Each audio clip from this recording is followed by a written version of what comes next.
আল্লাহর বাণী থেকে সর্বোচ্চ উপকার পেতে হলে, বিশেষ করে যখন তিনি উল্লেখ করছেন আল ইনসান, মানুষ, মানবজাতি নিয়ে বৃহত্তর পরিসরে চিন্তা করার পরিবর্তে বিলিয়ন বিলিয়ন মানুষ যে এই দুনিয়ায় বাস করছে, অতীতে যারা গত হয়ে গেছেন তাদের নিয়ে চিন্তা করার পরিবর্তে আমাদের প্রত্যেকের উচিত আমার নিজের সম্পর্কে চিন্তা করা, এমন আয়াত থেকে সর্বোচ্চ উপকার পেতে যেখানে উল্লেখ করা হয়েছে আল ইনসান। তো এটি খুবই ব্যক্তিগত একটা মেসেজ, প্রত্যেকটি মানুষের চাহিদাকে সামনে রেখে মেসেজটি পাঠানো হয়েছে, বিশেষ করে আমাদের জন্য, কারণ সৌভাগ্যক্রমে আমরা সবাই বিশ্বাসী। তো আয়াতে মানুষ শব্দটি শোনার সাথে সাথে আমার উচিত আমার নিজের সম্পর্কে চিন্তা করা, আর আপনার উচিত আপনার নিজের সম্পর্কে চিন্তা করা। হাল আতা আলাল ইনসানি হাইনুম মিনাদ দাহরি লাম ইয়াকুন শাইআম মাযকুরা।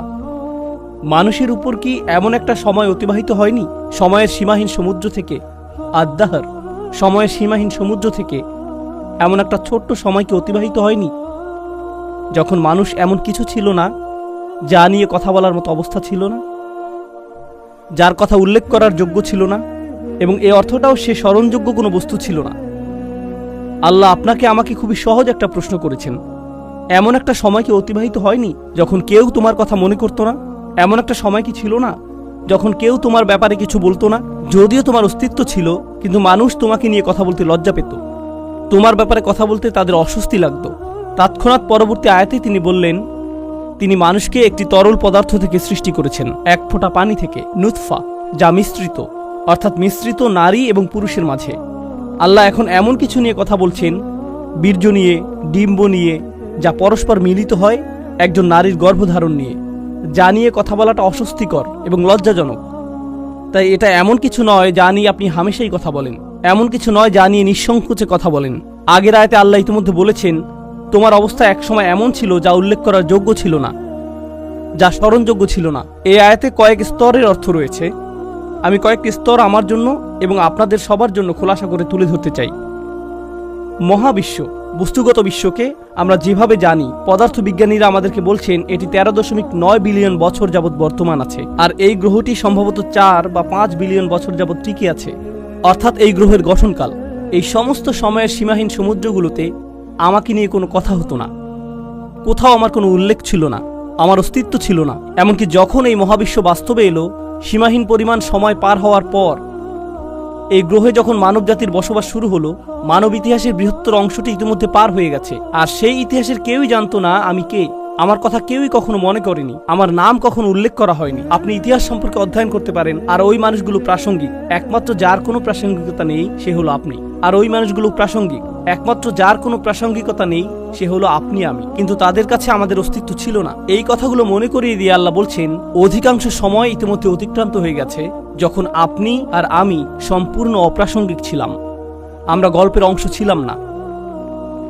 আল্লাহ এই উপায়ে আমাদের মনে করিয়ে দিচ্ছেন, সামান্য যে কিছু সময়কাল আমরা বর্তমান থাকি, আমাদের মায়ের গর্ভ থেকে দুনিয়াতে আসার পর, বস্তুত আমার মা যখন আমাকে গর্ভে ধারণ করেছিলেন শুরুতে, তার কোনো ধারণাই ছিল না যে আমি তার পেটের ভেতর। মাররাত বিহি, সে বাচ্চাকে নিয়ে চলাফেরা করতে থাকলো, সে জানেও না।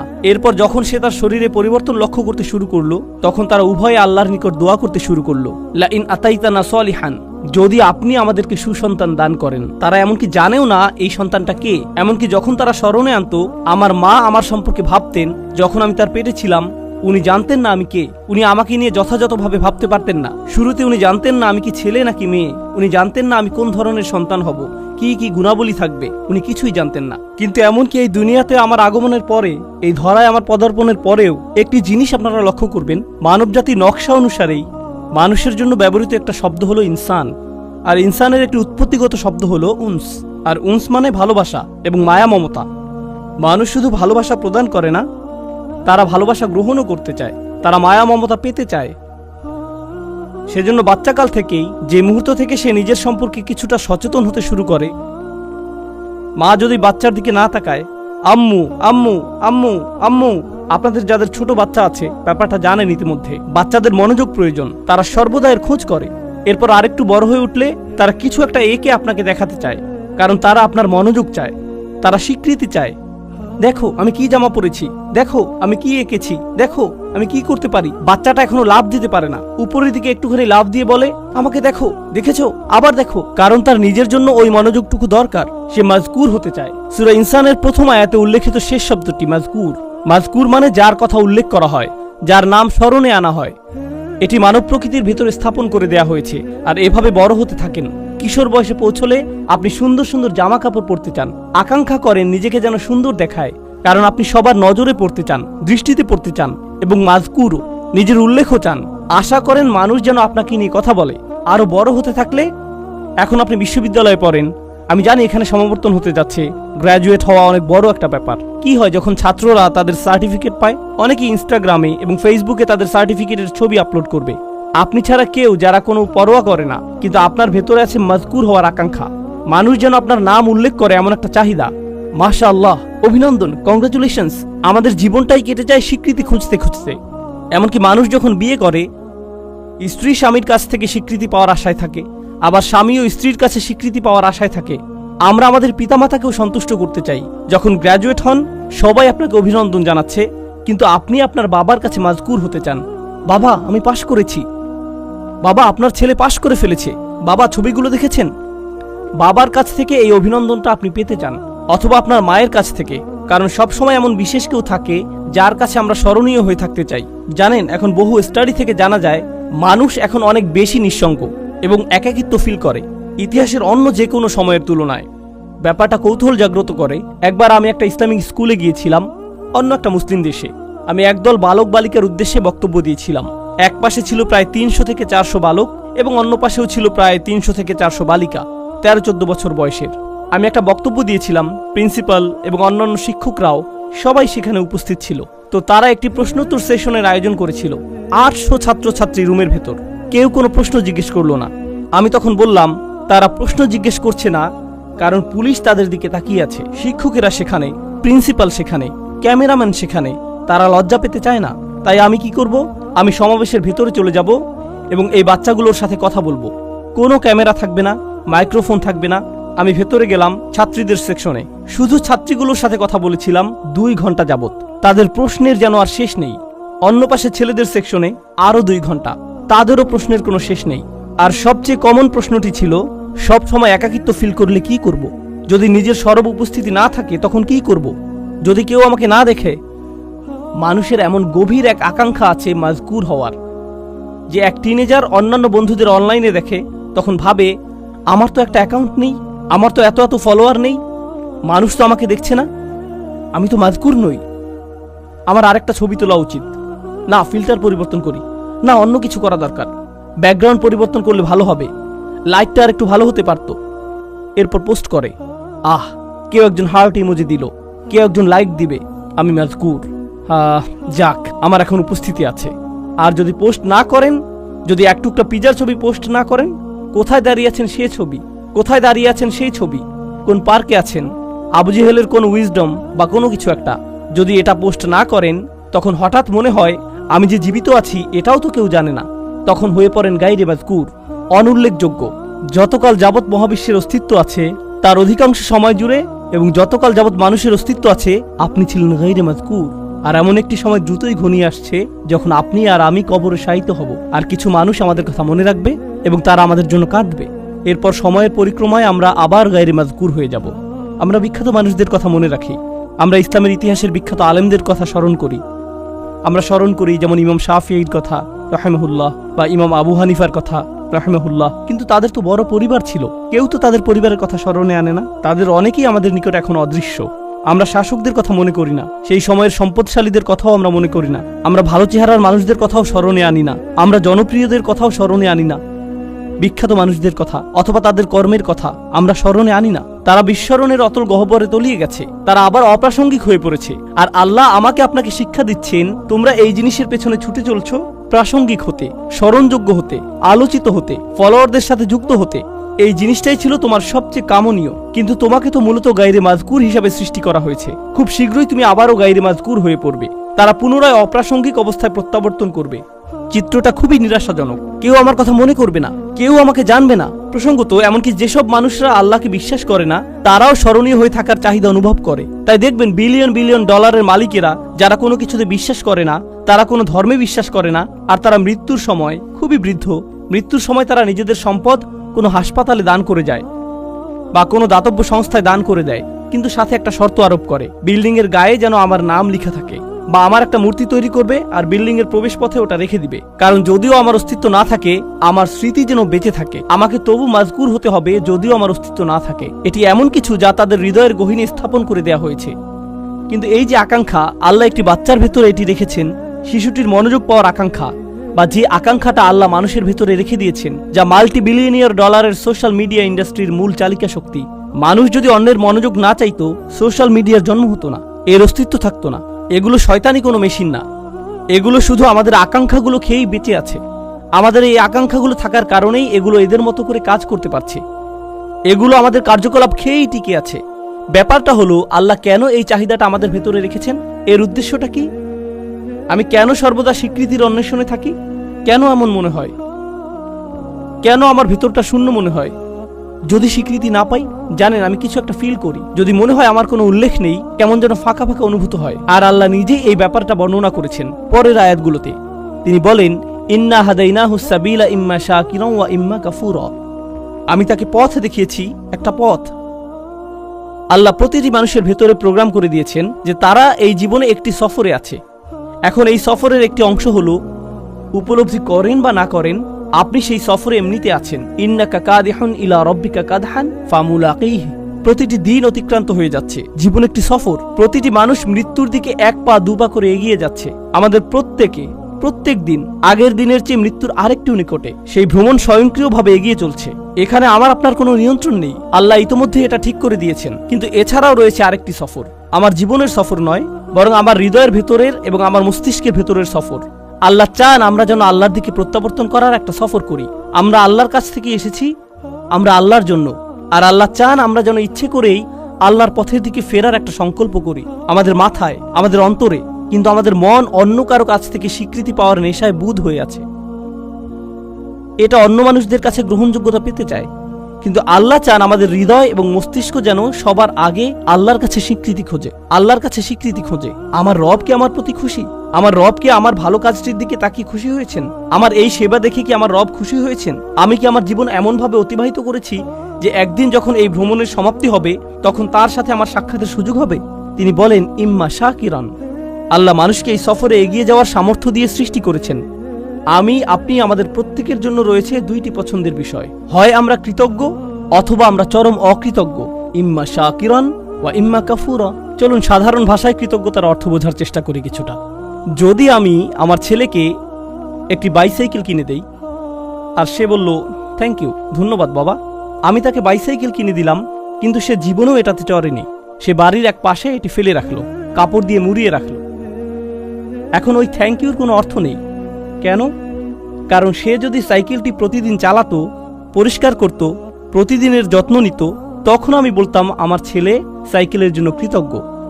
কিন্তু সে যদি কখনো এটি ব্যবহার না করে ফেলে রাখে, সে যতই সাইকেলের জন্য ধন্যবাদ দিক না কেন, এটা কোনো ব্যাপার না। সাইকেলটা যে পরে থেকে ধুলাবালি সংগ্রহ করছে, তাই তার কথাগুলো ফাঁকা বুলি ছাড়া আর কিছুই না। এর নাম কৃতজ্ঞতা নয়। সহজে বোঝা গেল তো? যখন আল্লাহ আমাকে হেদায়েত দিয়েছেন, আল্লাহ আমাকে এই জীবনের একটি লক্ষ্য দিয়েছেন, আর আল্লাহ বলছেন, তুমি কি এই হেদায়েতের জন্য কৃতজ্ঞ হবে? আমি কি সেই হেদায়েতের জন্য কৃতজ্ঞ হব নাকি হব না? তার মানে আল্লাহ আমাকে যা দিয়েছেন, যদি আমি তা ব্যবহার না করি, যদি আমি তা জীবন চলার পথে কাজে না লাগাই, তখন আমি যত খুশি আলহামদুলিল্লাহ বলতে পারি, এটা অর্থহীন। আমি তো উপহারটি ব্যবহার করছি না, আমি কোনোভাবেই এটি কাজে লাগাচ্ছি না। এটাই হলো ইম্মা শাকিরান ওয়া ইম্মা কাফুরা। অসাধারণ সুন্দর একটা ব্যাপার আছে, যেদিকে আমি আলোচনার মোড় ঘুরিয়ে নিতে চাই। জানেন, এই একই সূরাতে, সূরাতুল ইনসানে পরের দিকে একেবারে সমাপ্তিতে আল্লাহ বর্ণনা করছেন, না বরং শেষের অংশে আল্লাহ জান্নাতি মানুষদের বর্ণনা দিয়েছেন। আল্লাহুম্মা আদখিলনা ফি জান্নাতিক। দোয়া করছি আল্লাহ যেন আমাদের তার জান্নাতে প্রবেশ করান। আমরা যখন আল্লাহর জান্নাতে প্রবেশ করব, পরিশেষে এমন একটা সময় আসবে, আল্লাহ যার বর্ণনা দিয়েছেন এভাবে, তার প্রতি বিশ্বাসীদের পোশাক পরানো হবে বিশেষ ধরনের, হুল্লু আসাউইরা মিন ফিদ্দাহ, তাই না? তিনি বলছেন, আলিয়াহুম সিয়াবু সুন্দুসিন খুদরুম ওয়া ইস্তাবরাক ওয়া হুল্লু আসাউইরা মিন ফিদ্দাহ। তাদেরকে বিভিন্ন ধরনের সিল্কের তৈরি পোশাক পরানো হচ্ছে, হাতে বিশেষ ধরনের ব্রেসলেট পরানো হচ্ছে। মনে করতে পারেন রোলেক্স ঘড়ির মতো কিছু। বিশেষ ব্র্যান্ডের ঘড়ি পরানো হচ্ছে, হাতে ব্রেসলেট পরানো হচ্ছে, সুন্দর জামা পরানো হচ্ছে। কেন তাদের স্পেশাল পোশাক পরানো হচ্ছে? ভালো পোশাক পরেন কারণ বিশেষ কোনো অনুষ্ঠানে যোগ দিতে যাচ্ছেন, তাই না? আপনি উত্তম পোশাক পরেন যখন বিশেষ কারোর সাথে সাক্ষাৎ করতে যান। ঠিক একই আয়াতের পরের অংশে তিনি বলেন, ওয়াসাকাহুম রাব্বুহুম শারাবান তাহুরা, আর তাদের রব আল্লাহ তাদেরকে পবিত্র ড্রিঙ্কস পান করতে দিবেন। আপনারা সরাসরি আল্লাহর সাথে সাক্ষাৎ করতে যাচ্ছেন। আপনাকে বিশেষ পোশাক পরানো হচ্ছে জান্নাতে, কারণ আপনি আল্লাহর সাথে সাক্ষাৎ করতে যাচ্ছেন। এখন জান্নাতে যখন আল্লাহর সাথে আপনার সেই সাক্ষাৎটি হবে, আল্লাহ আমাদের সবাইকে তার সাথে সেই সাক্ষাৎটি করার সৌভাগ্য দান করুন। যখন সেই সাক্ষাৎটি হবে, তিনি আমাদের একটা ড্রিঙ্কস দিচ্ছেন, সুস্বাদু পানীয় দিচ্ছেন, আর যখন পবিত্র পানীয় আমাদের দিচ্ছেন, তিনি তখন আমাদের সাথে কথা বলছেন, ইন্না হাযা কানা লাকুম জাযাউন ওয়া কানা সাঈকুম মাশকুরা। এটি তোমাদের বেতন, এটি তোমাদের পুরস্কার, আর তোমাদের কর্মপ্রচেষ্টা ছিল প্রশংসাযোগ্য। তোমাদের চেষ্টাগুলো স্বীকার করে নেওয়া হলো। অর্থাৎ মানুষকে সৃষ্টি করা হয়েছে উল্লেখের অযোগ্য করে। মানুষ মরে যায়, এরপর অন্যরা হয়তো কিছুকাল তাদেরকে মনে রাখবে অথবা রাখবে না, কিন্তু আল্লাহ বলছেন মহাবিশ্বের বয়সের চেয়েও বেশি সময় ধরে এবং যতকাল যাবৎ আকাশসমূহ এবং পৃথিবী বর্তমান আছে তার চেয়েও বেশি সময় ধরে আল্লাহ আমার চেষ্টাগুলোর কথা মনে রাখবেন। আল্লাহ তার স্বীকৃতি দিবেন। আল্লাহ বলবেন, তুমি উত্তম প্রচেষ্টা দেখিয়েছ আর তার পুরস্কার তুমি এখন পাচ্ছ। আল্লাহ আমার স্বীকৃতি দেবেন, আমি তখন মাজকুর হয়ে যাব আল্লাহর নিকট। আল্লাহ নিজে আমার উল্লেখ করবেন। আমরা যে আল্লাহর জিকির করি, এটি একটি দিক। আর এই আয়াতে আল্লাহ আপনার জিকির করছেন, তিনি আপনার কথা উল্লেখ করছেন, তিনি আপনার প্রচেষ্টাগুলোর কথা মনে করছেন, তিনি আপনার চেষ্টাগুলোর স্বীকৃতি দিচ্ছেন। তো এখন আমি আমার চাহিদা সম্পর্কে শিখলাম যে এটা বৈধতা চায়, আমার স্বীকৃতি পাওয়ার চাহিদা, আমার উল্লেখ পাওয়ার আকাঙ্ক্ষা। আল্লাহ যে পিপাসা আমার ভিতরে স্থাপন করে দিয়েছেন, আর কোনো মানুষ সে তৃষ্ণা কখনো মেটাতে পারবে না। যখন অন্য কারো মনোযোগ চাইবেন বা অন্য কারো স্বীকৃতি চাইবেন, আপনি সর্বদা হতাশ হবেন। এরপর উপলব্ধি করবেন, যদি আপনি সত্যি কৃতজ্ঞ হন, যদি প্রকৃত শুকরগুজারি হন, তখন আপনি শুধু আল্লাহর কাছ থেকে স্বীকৃতি খুঁজবেন, শুধুই তার কাছে। এটাই আপনার জন্য যথেষ্ট। আর যখন তা যথেষ্ট হবে, জান্নাতে আল্লাহ বলবেন, এই যে তোমার স্বীকৃতি। এটা সেই একই সূরা। প্রসঙ্গত, যখন আমরা অন্যদের জন্য মঙ্গলজনক কিছু করব, ইউতঈমুনা তাআম, তারা অন্যদের আহার করায়, আল্লাহ বলেন, ইন্নামা নুতঈমু লিওয়াজহিল্লাহি লা নুরিদু মিনকুম জাযাআন ওয়ালা শাকুরা। এমনকি যখন আপনি অন্যদের জন্য ভালো কিছু করেন, আপনি তাদের নিকট প্রশংসা খোঁজেন না, আপনি থ্যাংক ইউ খোঁজেন না, আপনি তাদের কাছে স্বীকৃতি খোঁজেন না। এই কথা আপনি নিজেকে মনে করিয়ে দেন এবং তাদেরকেও, আমি আপনাদের কাছে কিছুই চাই না, আমি শুধু আল্লাহর সামনে কিছু নিয়ে দাঁড়াতে চাই। আমি শুধু চাই আল্লাহ দেখুক আমি কি করেছি, আমি শুধু চাই আল্লাহ যেন আমার এই কাজে খুশি হন। এটাই আমার সমস্ত চাওয়া। আর এই শিক্ষাটি আল্লাহ আমাদেরকে এই সুন্দর সূরার একেবারে কেন্দ্রে প্রদান করেছেন, স্মরণীয় হওয়ার প্রশ্নের মাধ্যমে। আমাদের তাদের অন্তর্ভুক্ত হওয়া যারা আল্লাহর প্রতি কৃতজ্ঞ, আল্লাহর প্রতি কৃতজ্ঞতার জিন্দেগি যাপন করা।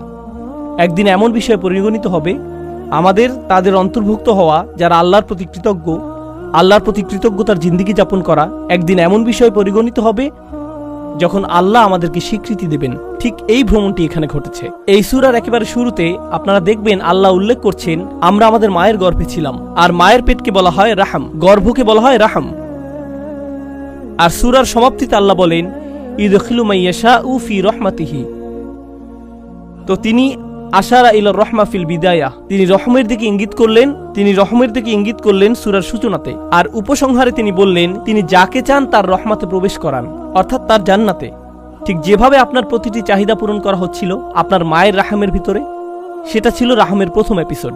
আর রাহমের শেষ এপিসোড আমার আপনার জন্য অপেক্ষা করছে, আর তা হলো আল্লাহর রাহমা আসলে, আর তা হলো জান্নাতে প্রবেশ। আল্লাহ আমাদের সবাইকে তার জান্নাত প্রদান করুন। আপনাদের অনেকেই গ্র্যাজুয়েট হচ্ছেন বা গ্র্যাজুয়েট হয়ে গেছেন, পেছনে বহু স্মৃতি রেখে যাচ্ছেন, চমৎকার সব স্মৃতি, বন্ধুত্বের, শিক্ষার, অভিজ্ঞতার। এই ভার্সিটিতে, এই স্থানে, এই ধরনের স্থানগুলো একসময় নিজের কাছে নিজের বাড়ির মতো মনে হয়, আমার অবিচ্ছেদ্য অংশে পরিণত হয়। এরপর কয়েক বছর পার হওয়ার পরে আপনার তখন চাকরি থাকবে, বিয়ে করবেন, ব্যস্ত হয়ে পড়বেন, আরও কত কিছুতে। হঠাৎ একদিন সিদ্ধান্ত নিলেন নিজ ভার্সিটিতে বেড়াতে আসবেন, ঠিক শুধু অতীত স্মৃতিগুলো মনে করতে। আবার ভার্সিটিতে ঘুরতে এলেন, তখন লক্ষ্য করেছেন দেয়ালগুলো আগের মতোই আছে, রাইট? রেস্টুরেন্টটাও আগের মতোই, বন্ধুদের সাথে যে জায়গাগুলোতে আড্ডা দিতেন তাও আগের মতোই আছে, অজুর জায়গাটাও একটুও বদলায়নি। কিন্তু আশেপাশের সবগুলো মুখ অপরিচিত, কেউ আপনাকে চেনে না। সবকিছুই আগের মতো সুন্দর, কিন্তু আমার জন্য নয়, এখন এগুলো অন্যদের জন্য। আপনাকে সম্পূর্ণরূপে সরিয়ে ফেলা হয়েছে, আপনি আর এখানে মাজকুর নন। এমনকি এই ধারণা, যা আর কখনো ফিরে পাই না। শিক্ষকের হয়তো আপনার কথা স্মরণে আনতে বহু কষ্ট হয়, তাকিয়ে বলে, তুমি আমার ক্লাসে ছিলে, রাইট? আমি ভেবেছিলাম আমি আপনার সেরা ছাত্র। না, আমার এরকম বহু সেরা ছাত্র আছে, তুমি অতটা সেরা নও। আপনার নাম এভাবে মানুষ ভুলে যাবে। তাই আমাকে আপনাকে একটা সিদ্ধান্ত নিতে হবে। ভার্সিটি ছেড়ে যাওয়ার এই ক্ষণে, গ্র্যাজুয়েট হওয়ার এই মুহূর্তে তোমরা হয়তো চাকরি নিয়ে ভাবছো, একটি ক্যারিয়ার নিয়ে ভাবছো, তোমার জীবনের পরবর্তী চ্যাপ্টার নিয়ে ভাবছো। জীবনের এরকম প্রতিটি চ্যাপ্টারের একটা টাইটেল থাকতে হবে। আল্লাহ কিভাবে আমার জীবনের এই চ্যাপ্টারের কথা মনে রাখবেন? তিনি কিভাবে মনে রাখবেন? আমি জানি যখন একটা চাকরি পেতে যাচ্ছেন তখন আমার মা কি বলবে, আমার বাবা কি বলবে, মানুষ কি বলবে, কত টাকা বেতন পাবো, অ্যাপার্টমেন্ট কোথায় পাবো, আমি কি অমুক জিনিসটি পাচ্ছি, তো অমুক জিনিসটি পাচ্ছি। আপনার মাথায় সমস্ত প্রশ্ন এসে জড়ো হয় প্রেস্টিজ নিয়ে, স্বীকৃতি নিয়ে এবং সমাজে মাজকুর হওয়া নিয়ে। প্রথমে সবকিছুর উপর যদি এই প্রশ্নটি রাখতে পারেন, আল্লাহ কিভাবে এর কথা মনে রাখবেন? আমি কোন ধরনের প্রভাব পেছনে রেখে যাচ্ছি? আমি কি এমন কিছু রেখে যাচ্ছি যার কারণে আল্লাহ আমার কথা মনে রাখবেন? যদি এমন কিছু করেছি তাহলে আমি সফল হয়েছি। আমি শেষ এই বিষয়টা চিন্তা করার জন্য রেখে যাচ্ছি। আমরা এখন এই ধারণায় এতটাই আচ্ছন্ন যে মানুষ যদি আপনার সফলতা না দেখে তাহলে আপনি সফল নন। মানুষের চোখে আপনার সফলতা দৃশ্যমান না হলে আপনি সফল নন, তাই তো? এখন কেউ একজন এসে আমাকে বলতে পারে, এই ভাই আপনি তো দারুণ সফল, কিভাবে এত সফল হলেন? তখন আমি জিজ্ঞেস করলাম, আচ্ছা কিভাবে বুঝলেন আমি সফল? আমার সফলতাটা কি? ও, আপনার যে বিশাল সংখ্যক ফলোয়ার আছে, লক্ষ লক্ষ মানুষ আপনার ভিডিও দেখে, এজন্য আপনি সফল। তখন আমি বলি, সুবহানাল্লাহ, আমরা কোরআন থেকে কত দূরে সরে এসেছি, আমাদের চিন্তা ভাবনা কোরআন থেকে কত দূরে। জানেন তো, নূহ আলাইহিস সালামের প্রায় কোনো ফলোয়ারই ছিল না, তার অত অনুসারী ছিল না, আর বিশাল এক সময় ধরে তার কোনো অনুসারীই ছিল না। বস্তুত আপনি যদি নূহ আলাইহিস সালাম সম্পর্কে জিজ্ঞেস করেন, তার নিজের অঞ্চলে মানুষ তাকে নিয়ে উপহাস করত, ও ওই বৃদ্ধ মানুষটা, সে তো একটা পাগল। এই ধরনের কটু কথা তিনি শত শত বছর ধরে শুনে আসছিলেন। আর একমাত্র যিনি তার সেই যন্ত্রণাগুলোর কথা মনে রেখেছেন, কোনো ঐতিহাসিক সেই সংগ্রামের কথা লিখে রাখেননি, যার কোনো নথিপত্র বর্তমান নেই। ভাবছেন কিছু মানুষ নূহ আলাইহিস সালামের জীবনী লিখে রেখেছিল যেন মানুষ তার কথা মনে রাখতে পারে? না না না, আল্লাহ এটা রেকর্ড রেখেছেন, আর আল্লাহ তাকে মাজকুর বানিয়েছেন। ইব্রাহিম আলাইহিস সালাম মক্কার মরুভূমিতে একা একা দোয়া করছিলেন, ও আল্লাহ, এই ঘরটিকে একটা শান্তিপূর্ণ স্থানে পরিণত করুন এবং মানুষের অন্তরে ভালোবাসা তৈরি করে দিন এই ঘরের প্রতি। ফাজআল আফইদাতাম মিনান নাসি তাহওয়ি ইলাইহিম।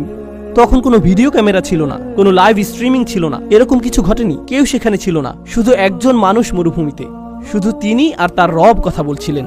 তিনি কোনো রাজা ছিলেন না, তিনি সম্পদশালী কোনো ব্যক্তি ছিলেন না, তার কোনো লিপিকার ছিল না যে আগামী দিনের জন্য এই ইতিহাসগুলো লিখে রাখবে। জানেন, মিশরীয় প্রাচীন প্রাসাদগুলোতে রাজাদের ঐতিহাসিক চিত্র, তাদের ফরমানসমূহ এবং দেয়ালগুলোতে প্রচুর লিখনি পাওয়া গিয়েছে। আমরা কিন্তু ওই লেখকদের নামও জানি না, আমরা শুধু জানি তারা কিছু মানুষকে অর্থ করে দিয়েছিল ওই দেয়াল লিখনের জন্য। কেউ তো ইব্রাহিম আলাইহিস সালামের জন্য কিছু লিখে রাখেনি। তবুও আজকের দিনেও আমরা ইব্রাহিম আলাইহিস সালামের জিকির করছি। প্রতি বছর হজের সময় আমরা তার কর্মবহুল ও বর্ণাঢ্য জীবনের কথা স্মরণ করছি, আর আমরা আমাদের সমগ্র দিনকে বলি মিল্লাতা আবিকুম ইব্রাহিম। আমি কি বোঝাতে চাচ্ছি? মানুষকে গায়রে মাজকুর হিসেবে সৃষ্টি করা হয়েছে। ইতিহাসের অধিকাংশ সময় জুড়ে আমাদেরকে অস্মরণীয় করে রাখা হয়েছে। হ্যাঁ, আমরা অতিশয় সামান্য কিছু সময় এই দুনিয়াতে বেঁচে থাকি, সেই সময়ের পরে আমরা গায়রে মাজকুর হয়ে পড়তে পারি। আপনি হয়তো এই বিশ্ববিদ্যালয়ে গায়রে মাজকুর হয়ে পড়তে পারেন পরের বছরই। তো এটাই আমার আপনার জীবনের বাস্তবতা। আপনি যদিও কারো প্রচুর উপকার করেন, বছরখানেক পরেই সে ভুলে যেতে পারে তুমি আমার জন্য কি করেছো। শুধুমাত্র একজনের কাছে আপনি চিরকালের জন্য মাজকুর থাকবেন, আর তিনি হলেন আল্লাহ আজ্জা ওয়া জাল্লা। তাই আল্লাহ তাআলা বলছেন, আল ইয়াউমা নানসাকুম কামা নাসিতুম লিকা ইয়াউমিকুম হাদা। কিছু মানুষকে সেদিন তিনি বলবেন, আজ আমি তোমাদেরকে ভুলে যাব, আজ আমি তোমাদেরকে ভুলে যাব, যেমন করে তোমরা এই দিনের সাক্ষাৎকে ভুলে গিয়েছিলে। এখন পছন্দ আমাদের, আমরা কি তাদের অন্তর্ভুক্ত হতে চাই আল্লাহ যাদেরকে ভুলে যাবেন কিন্তু মানুষ মনে রাখবে, নাকি আমরা তাদের অন্তর্ভুক্ত হতে চাই আল্লাহ যাদের কথা মনে রাখবে